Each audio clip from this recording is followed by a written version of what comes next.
নমস্কাৰ বন্ধুসকল, এটা নতুন কাহিনী লৈ মই আকৌ আহিলোঁ আপোনালোকৰ মাজলৈ। আজি আপোনালোকক মই ক'ম বাঘ আৰু বগলীৰ কাহিনী। এখন হাবিত এটা বাঘ আছিল। সি এদিনাখন মাংস খাই থাকোঁতে তাৰ ডিঙিত এডাল হাড় লাগিল। কিন্তু বহু চেষ্টা কৰিও সি ডিঙিৰ পৰা হাড়ডাল এৰুৱাব নোৱাৰিলে। ইফালে ডিঙিত হাড়ডাল লাগি থকাৰ কাৰণে সি একো খাব ল'বও নোৱাৰা হ'ল আৰু দিনক দিনে সি ক্ষীণাই যাবলৈ ধৰিলে। সেয়েহে সি হাবিৰ আন পশু পক্ষী যাকে য'তে পাই ডিঙিৰ হাড়ডাল এৰুৱাই দিবলৈ কাতৰ অনুৰোধ কৰিলে। কিন্তু বাঘক দেখিলেই সকলো পলাই পত্তং দিয়ে। কোনেও তাৰ ওচৰলৈ আহিবলৈ সাহস নকৰে।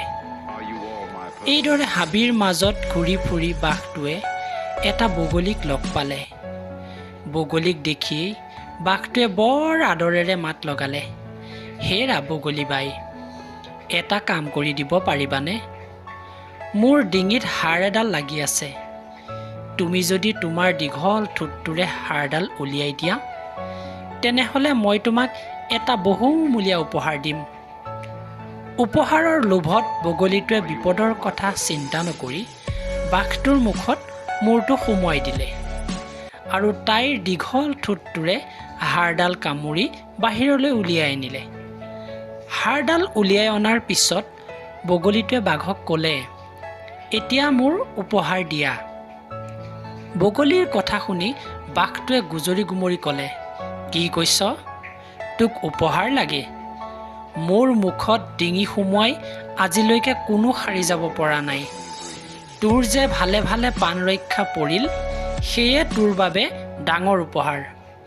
ইয়াতকৈ আৰু ডাঙৰ উপহাৰ তোক কি লাগে?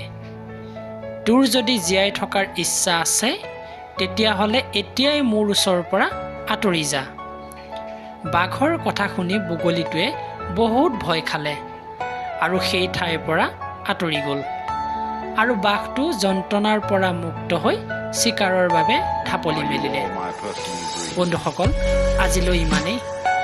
আকৌ এটা নতুন ভিডিঅ'ৰ সৈতে মই পুনৰ আহিম আপোনালোকৰ মাজলৈ। ধন্যবাদ।